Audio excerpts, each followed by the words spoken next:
कोणाच्या बाला भेट नाही.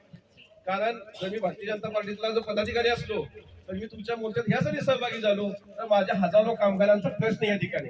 कारण जी जेवण मध्यान्ह भोजनाचं जेवण होतं ती जेवण खरं बंद करायला आम्हाला म्हणजे आम्ही सगळ्यांनी केलं, उपोषण केलं, ती जेवण बंद करून टाकलं. कारण की बोगस बिल निघायला लागली.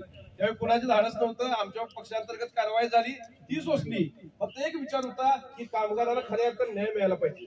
कारण या आयुक्तांच्या जवळ ही नाही, मुंबईवर सगळी फोटो करतात, संघटना एक झाल्या ना ज्यांचं काय चालून देत नाही. आपण यांना रेट पाडून दिले रेट आपण बोलून करा. भाऊ तुम्ही आता पुढाकार घेतलाय, पथाटे पुढाकार घेतलाय, जिल्ह्याचे एक लॉबिंग असेल हवा संघटनेचं की मायबाप आपलं कामगार आपले विश्वास अर्ज बनतात. आता तालुक्याला सेवा केंद्र केलं, कुणाला गरज होती सेवा केंद्र मागायची? ही सगळं तयार केलं आपल्याच हिने. यांचा बंदोबस्त करण्यासाठी पहिला आपण एक करू, सचिव पहिला हटवाई मोहीम चालू करू. का त्या मंडळाच्या सचिवांना याचे उद्योगधंदे लावले.